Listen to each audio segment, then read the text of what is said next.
gracias, Claudio, por este tiempo. La verdad es que para mí es un honor. Llevo meses persiguiendo esta entrevista y es un gran honor tenerte aquí con nosotros.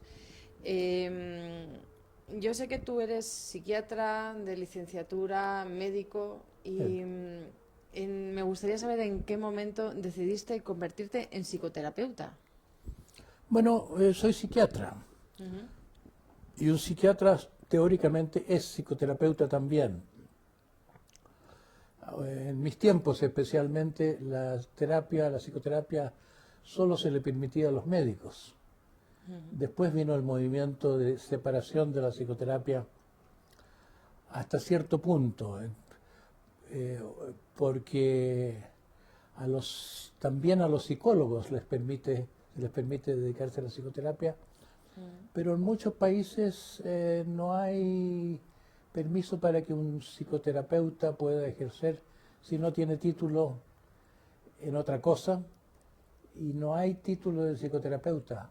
No hay una universidad en el mundo que yo sepa que tiene una facultad de psicoterapia. ¿Cómo te sientes ahora más? ¿Psiquiatra o psicoterapeuta? No, yo no me siento muy médico desde hace mucho tiempo. Me he alejado de la profesión, de sus usos. Yo fui en Chile, estudié psiquiatría como especialización, como lo que me interesaba, como para ser, si iba a ser médico, tenía que ser psiquiatra. Tenía que ser en el cuidado de la mente, que podía encontrar yo algo consonante con mis intereses, mi vocación. Al comienzo fueron los libros de Jung los que me estimularon, porque estaba por salirme de la escuela de medicina, siendo esto es un error vocacional. Y Jung fue el primer incentivo. Después descubrí el mundo de Freud, la clínica de Ignacio Mate, era un gran psicoanalista en Chile, y había un ambiente de sinceridad porque la gente estaba, como parte de su formación, estaban en psicoanálisis, y eso creó una comunidad un poco más abierta, un poco más íntima. Me dio una esperanza. Fui freudiano por un tiempo en mi vida también, y después busqué otras cosas. No llegué a ser una persona que daba buena terapia hasta después de conocer a Fritz Perls, que fue médico también, pero más que nada fue hippie. Fue un médico que... Un buscador, ¿no? Un buscador que al encontrarse con la contracultura, no en Estados Unidos curiosamente, sino que en Israel, porque él estaba viviendo en Nueva York, tenía un instituto en Nueva York, y dejó la terapia, quería dedicarse a la pintura, le parecía que eso iba a ser lo que iba a hacer en el futuro.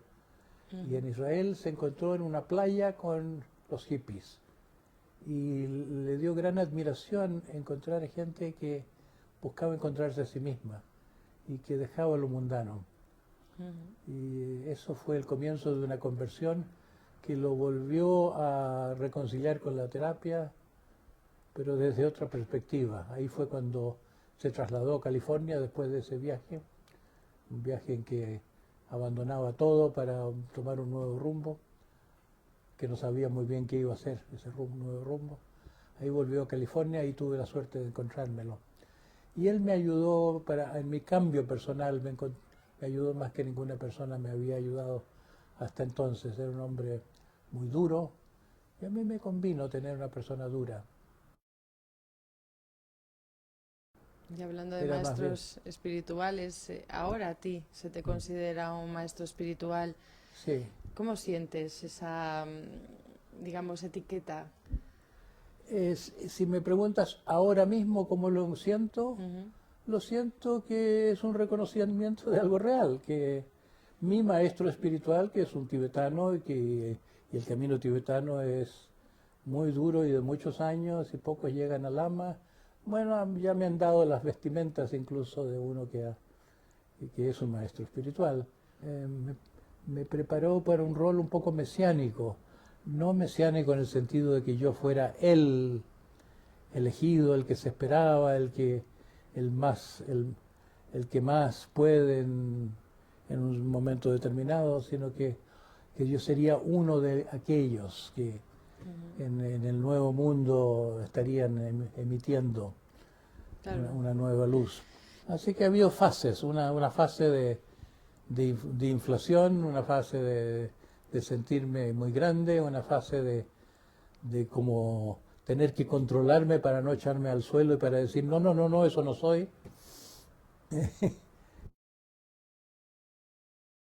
Y ahora mismo, en este camino que llevas tantos años, estás ofreciendo muchas ideas, propuestas, estás ofreciendo soluciones a esta sociedad que realmente está yendo a la deriva. Cuéntanos Sí. qué propuestas estás ofreciendo, o qué ideas estás inculcando, En primer lugar, yo pienso que el proceso de sanar la sociedad, y yo veo a la sociedad como enferma, no como simplemente injusta o como un lugar de maldad. Es como un concepto un poco antiguo eso, de demonizar el mundo. Es que yo lo veo como una patología que no es muy diferente de las patologías individuales. Así como hay los pecados capitales que han reconocido el cristianismo y otras religiones, ciertos obstáculos psicológicos, así en la sociedad también hay sus equivalentes, pecados de la sociedad, facetas, patologías sociales, podemos decir. Entonces yo creo que el primer paso para sanar uno de a sí mismo es reconocer su enfermedad. Y es muy importante reconocer los males sociales, que es algo así como desenmascararlos. Mucho de la función de los místicos antiguos, esos místicos que llamamos profetas, es como, no es profetizar, no es predecir el futuro, sino que mostrar el presente por lo que es. El canibalismo financiero de hoy en día parece mucho más refinado que el de los cazadores de cabezas, pero en términos de la mortandad que causa, el hambre que causa en ciertos lugares del mundo, las consecuencias, no solo la pobreza que generalizada que se está viendo en el mundo, sino la pobreza interna, porque la mala calidad de vida no va bien con el desarrollo humano. Entonces está produciendo una humanidad embrutecida. Es tan grave como una humanidad hambrienta. Sí, estamos como utilizando el cerebro más primitivo, ¿no? Porque estamos como en un momento de supervivencia constante. Cada vez más supervivencia. Y la mente de supervivencia es una mente muy bárbara. Sí. Cada vez Sí, más sí. irresponsable, menos solidaria. Menos Como- amorosa, sí. Como en los botes salvavidas que se salvan pero se comen unos a otros. Exacto. ¿Qué es lo que propones? ¿Por dónde empezamos? ¿Por dónde empezamos a mejorar esto? Bueno, yo mi propuesta la podría resumir en la frase que para arreglar el patriarcado tenemos que ocuparnos de la mente patriarcal. Que si vamos por fuera a través de medidas políticas, no terminamos nunca. Es el mundo demasiado grande, demasiado complicado, además que nadie quiere cambiar, así como la gente no quiere cambiar su modo de vida, sus hábitos, se tiene que gastar mucho más que saliva, una energía que no tenemos. Habría que cambiar la conciencia. Yo repito mucho una frase que se le atribuye a Einstein de que los problemas que enfrentamos no pueden ser resueltos por la conciencia que los creó. Sí. A mí me parece que la educación es un gran fraude, en primer lugar porque se permite usar la palabra educación, que significa algo muy distinto que instrucción, porque la educación debía ser para la evolución tanto de las personas como de la sociedad, pero se usa la educación para el status quo, para que la gente no vaya a pensar diferentemente. Se cultiva una mente obediente, una mente se cultiva la repetición Sí. de lo que tenemos y se lo justifica diciendo que quiere la educación transmitir nuestros valores, pero lo que se calla es que transmite nuestras plagas, valores y plagas. Entonces, para mí no es que la solución sea la educación, la solución es una educación que todavía no tenemos, una educación específicamente construida para dejar atrás la mente patriarcal. Ahora, ¿qué es la mente patriarcal? Dicho en dos palabras, es como vivir en una partecita muy pequeña de nosotros mismos, como vivir en una isla de nuestro mundo interior verdadero, o de nuestro cerebro incluso, vivimos en el intelecto. La educación es una educación para el intelecto, y la vida es mucho más que eso. Entonces, debía a las personas darse una educación emocional, debía a las personas darse una educación espiritual, debía a la educación física no ser puramente física en el sentido ordinario Deportivo y competitivo. Sí, sino que del sentir sutil del cuerpo que va muy unido al sentir de las emociones.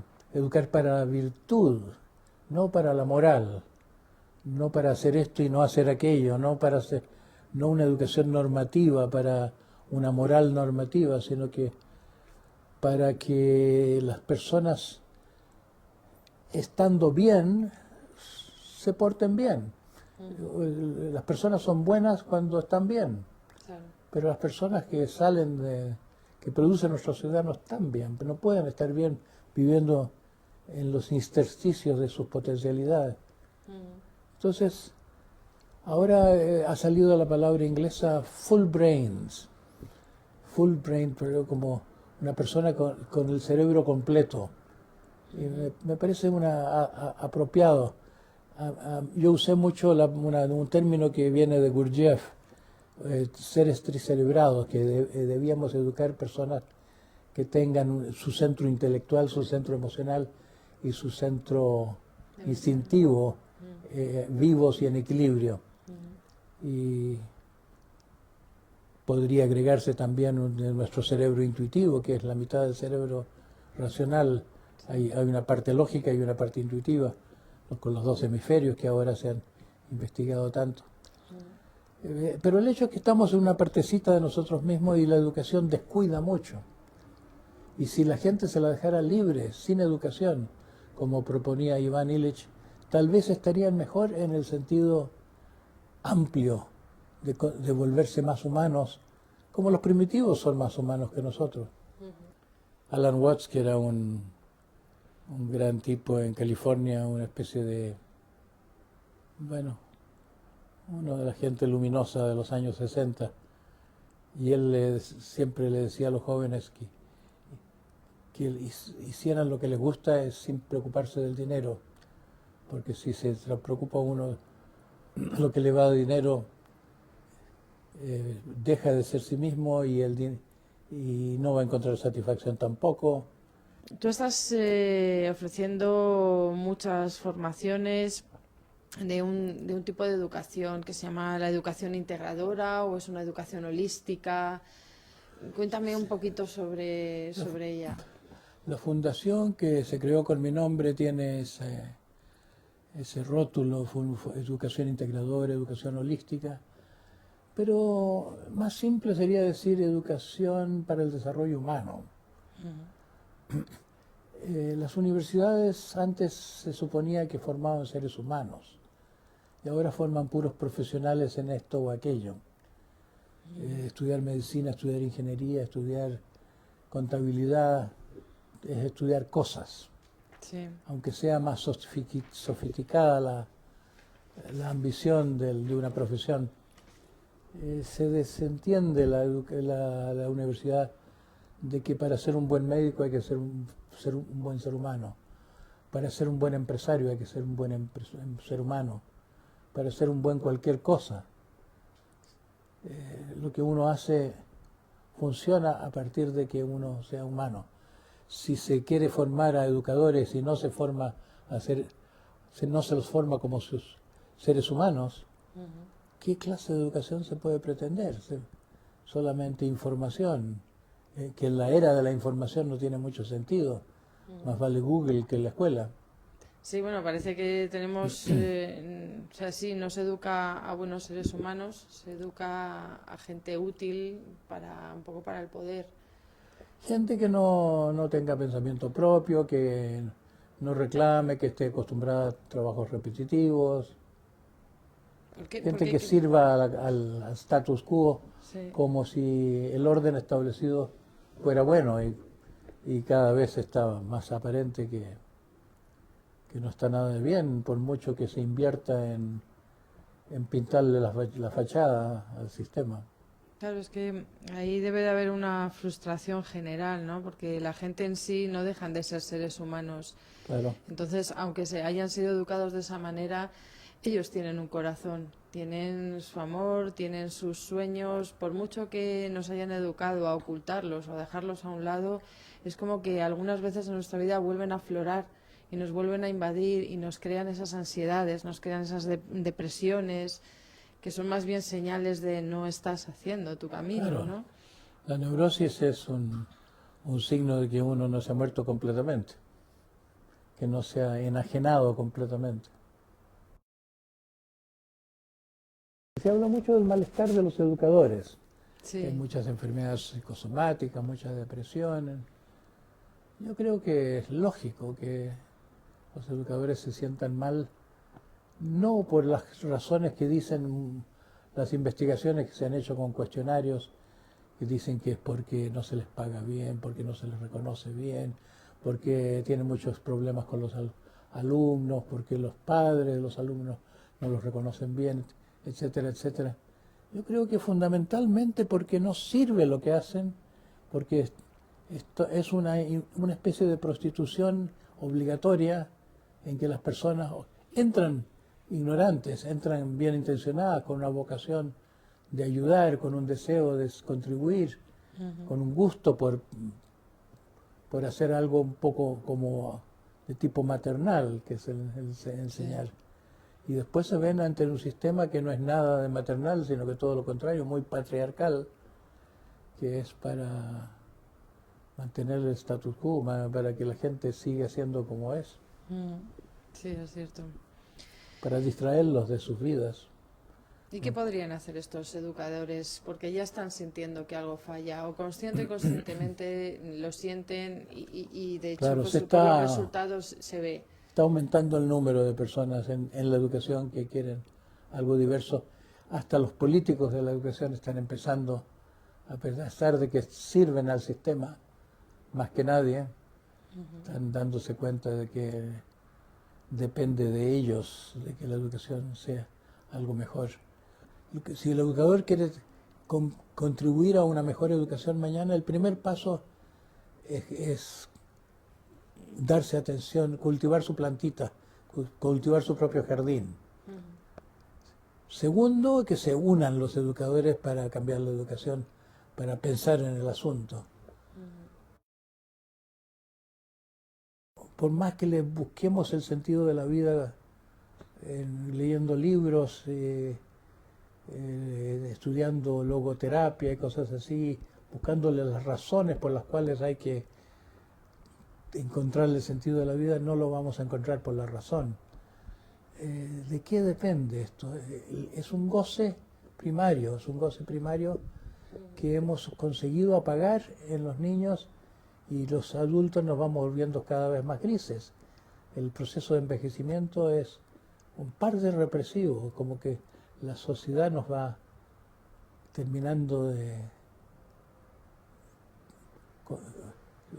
quedamos demasiado polutos, nuestra mente se va haciendo muy pesada. Entonces hay que como que rejuvenecer el mundo a través de la recuperación de la alegría. Eso es muy serio, la alegría. Nosotros hemos aprendido muchas cosas, pero hemos olvidado que somos. Hemos olvidado el sentido de existir, el sentirnos vivos. queremos sentirnos vivos a través de la intensidad, queremos sentirnos vivos a través de los placeres, a través de la velocidad, a través de tener cosas, a través del aplauso. Hay mil maneras como queremos llenar el vacío, pero en el fondo, si nos buscamos a nosotros mismos, no nos encontramos. Es como si al centro llevamos un vacío, no encontramos nuestro ser, por más que haya el dicho cartesiano, pienso luego existo. Ese es un pensamiento racional. Nos sentimos que existimos, no nos sentimos, estamos como adormentados, como si hubiéramos perdido el alma. Me gustaría saber qué es lo que piensas o qué sientes o qué nos dirías sobre esta epidemia, y yo la pongo siempre entre muchas comillas, esta epidemia de niños hiperactivos o con déficit de atención. Los niños nacen atentos, tienen unos ojos grandes que se tragan al mundo, no saben nada, pero sentimos que vienen del cielo, como que sentimos que el mundo intrauterino de donde vienen debe haber sido algo como estar en el cielo. ¿Y en qué consiste eso? Es como un saberse que son. Yo creo que la hiperactividad es una forma de búsqueda de intensidad y que compensa un daño interno. Es como si hubieran perdido la atención hacia sí mismos, el estar en sí. Yo a veces digo, un poco humorísticamente, una vez dije en un auditorio que me preguntaron sobre el déficit de atención y sobre la dislexia, creo que me preguntaban específicamente. Yo dije, la dislexia es una respuesta sana a una educación enferma. La educación que se inyecta o en forma obligatoria es como un estímulo para que naturalmente los niños sientan, no. Es como el niño que no sé, que deja meter la cuchara en la boca cuando lo quieren alimentar medio a la fuerza, porque tienes que comer. ¿Por qué no tenerle fe al apetito de los niños? Nadie se va a morir de hambre.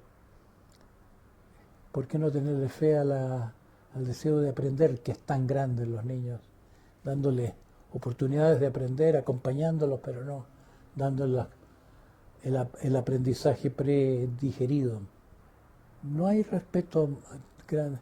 Hay toda una especie de faramaya en torno a los niños y los regalos de Navidad, los niños, la protección de la infancia. Incluso se hace una cosa como sentimental de que alguna gente quiere sentir que contribuye a algo, pero la realidad es que no tenemos esa mente suficientemente democrática para incluir al niño como persona. No se los trata como personas con cuyas voluntades importan. En la educación no importa la voluntad del niño, lo que le interesa. ¿Cómo influye el tipo, por ejemplo, el tipo de nacimiento que tiene un bebé? El parto es como si estuviera el parto técnico, tecnológico. Está como hecho a propósito para que entremos en una sociedad tecnológica y no confiemos en la vida, no confiemos en nosotros mismos. En primer lugar, no se respeta el tiempo natural del parto, se lo adelante. Después se usa la anestesia que interrumpe el contacto materno-infantil. Después se corta el cordón prematuramente y después se le golpea la espalda al niño para que respire, porque con todo el estado en que está, se le separa de la madre. O sea, hay muchas muertes que eran por causas desconocidas, son por los palmetazos y por hemorragias microscópicas de la espina dorsal. Es como toda una situación artificial que se crea, que se hace más dolorosa de lo que era, que culmina en la separación de que madre y niño como si no tuviera nada que ver. ¿Y cómo ves también en esta sociedad muchas veces los padres no tienen tiempo, están trabajando, están cansadísimos, están muy desconectados de sí mismos? Entonces cuando tienen hijos y están en casa, ¿cómo hacen con los niños? Pues directamente los ponen en el sofá y ponen la televisión y la televisión acaba convirtiéndose en un sistema educativo que cuando uno se pone a observarlo, yo personalmente como madre me quedo muy sorprendida de la información que nos llega por ahí y la información que le integran los niños, ¿no? Que les parecerá hasta normal. Entonces, ¿cómo ves tú el que la televisión sea otro medio de educación? Los padres no tienen mucha alternativa a no estar disponibles para los hijos o suficientemente disponibles, porque el mundo los está estrujando también, el mundo económico. La gente no tiene tiempo para estar consigo misma, ni unos con otros, ni en las familias, porque todos estamos en la misma máquina de sacar jugo. De producción. La máquina de Es producción. que es una fábrica esto. Sí. Sí, sí. Así que para cambiar una cosa hay que cambiarlo todo. Claudio, ¿qué es lo que crees que más influencia en la educación de los niños? ¿Es la familia, son los padres, la familia, la sociedad o la escuela o la televisión? ¿Qué es lo que realmente más les puede influenciar? Yo creo que todo. ¿Todo de la misma manera o sientes Los que padres sí tienen una influencia en los hijos, la formación del carácter viene sobre todo de los padres y un poco por genética, y hay factores también cuentan los cromosomas, pero yo creo que lo que influye en la escuela no es en que da mucho, sino que quita mucho. Yo viví la escuela como una gran pérdida de tiempo, como un factor ralentador del desarrollo. Los niños mejor dotados para aprender se aburren en la escuela, pero muchos sienten que la escuela es simplemente un lugar feo, un lugar que instintivamente se querrían saltar. Sí, que no se sienten personas, se sienten números. Aunque hay niños que en casa pueden estar peor y que tienen a alguien con quien estar, tienen otros niños o tienen una educación mínima que de otra manera sería estar en la calle. Pero yo creo que así como la función del padre en la familia es una que el padre peca más de omisión que de otra cosa. A las madres se les puede tener mucho resentimiento por esto, por aquello, podemos quejarnos y al padre lo podemos tal vez querer menos, pero no ha hecho esto ni aquello, sino que simplemente no estuvo. Muchas veces es así, que el padre no está. Entonces, algo así es la escuela. La escuela es como el padre, que es como una no presencia humana, como un vacío humano. Una no presencia, pero una no presencia exigiendo. que exige. Claro, Que es como paterna en ese sentido. Sí, sí, sí. Te pide mucho. Y yo sí, imagínate, si yo te traigo aquí ahora mismo a un niño delante de ti que ha sido catalogado o etiquetado con hiperactividad y síndrome de déficit de atención, un niño que realmente está perdido y que ve que la sociedad que le rodea le está etiquetando constantemente y que es como un estorbo, ¿qué le dirías tú personalmente a él? Yo le diría, no sé cómo te ha pasado que te has puesto así, pero supongo que ha habido un choque entre el mundo como es y como tú deberías haber sido tratado. Yo no te entiendo, no conozco tu caso, pero conviene saber que el mundo no está bien. No conviene pensar que el mundo es como es y como debe ser, y yo estoy mal porque yo no me adapto al mundo. Tal vez yo estoy mal porque no debo adaptarme a ese mundo que no me entiende. Ahora yo no sé cuál sea la salida para ese muchacho, pero tal vez le da una libertad el saber que hay una sociedad enferma que causa enfermedades en nosotros. Y que no es el raro. Que no es el raro, sino Claro. que estamos todos en una civilización que se daba por la norma y que más que rara es nefasta. Ahora se le está viendo, Se le está viendo el plumero. eso es el plumero. Y Claudio, ¿qué me dirías a mí como madre? Como una madre que tiene interés en mejorar el mundo, que tengo interés en que mi hija, por ejemplo, sea feliz. Lo primero es trabajar en ti misma. Eso está probado, hay hasta estadísticas. Cuando los padres se ocupan de su propio desarrollo, cuando tienen un camino, cuando tienen el sentido de un camino, mejora la relación con los hijos y mejor le están dando a los hijos algo a través de eso, cambia el tipo de diálogo con los hijos. Luego la buena comunicación con los hijos, la sinceridad, se les puede decir muchas cosas a los hijos. Es limitado lo que se le puede decir a una madre o a un padre actúa de esta o de tal manera, porque actuamos como somos, a pesar de las mejores recetas que podamos. Es obvio que es bueno querer a los hijos, pero sirve decirle a una madre quiere a tus hijos, hasta cierto punto es una realidad que ya los quiere, hasta cierto punto también es una realidad de que hay problemas en el amor, uno da hasta donde puede. Claro.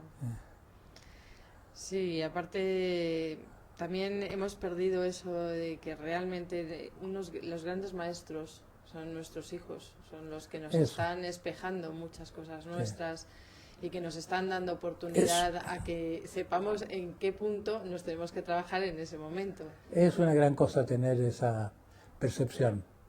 Una madre que reconoce sus dificultades, que aprende del hijo, Sí, es bueno, una no garantía. son dificultades, son cosas que son oportunidades. Oportunidades, sí. Sí, sí. Muy bien. Pues muchísimas gracias, Claudio. Tengo muchas más preguntas, pero bueno, espero que algún día nos podamos volver a ver y deseo que todo lo que estás haciendo llegue cuanto más y mejor a todo el mundo. Gracias, Muchas ojalá. gracias. Gracias por tu visita.